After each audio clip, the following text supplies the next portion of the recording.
जसं तुम्ही आता म्हटलात, की या महाराष्ट्राला मी दाखवून देईन, की ओबीसीची ताकद काय आहे किंवा ओबीसींच्या मागण्यांसाठी तुम्ही एकदम ताकदीनं पुढे येणार असं तुम्ही म्हटलेलात. खरं तर ही ताकद किंवा त्याला राजकीय सांगड असणं आवश्यक आहे, याची जाणीव तुम्हाला झाली होती. तुम्ही रासपमध्ये होतात. हो, हो. मग महादेव जानकरांशी अचानक अशी फारकत का घेतली? म्हणजे काय नाही, असं झालं? महादेव जानकरांशी फारकत घेण्याचं काही कारण नव्हतं. जो पक्ष आम्ही वाढवला, ज्या पक्षामध्ये भाषणं करून महादेव जानकरांच्या 3 इलेक्शन आम्ही माझ्या उमेदीच्या काळातल्या आम्ही 3 इलेक्शनमध्ये आम्ही झेंडे लावले, आम्ही मंडप टाकले आणि आम्हीच भाषणं केली, आम्हीच माणसं गोळा केली.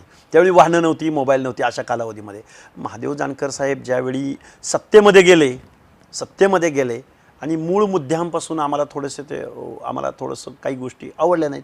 तेव्हापासून मग आम्ही एक सामाजिक न्यायाच्या भूमिकेमध्ये आलो.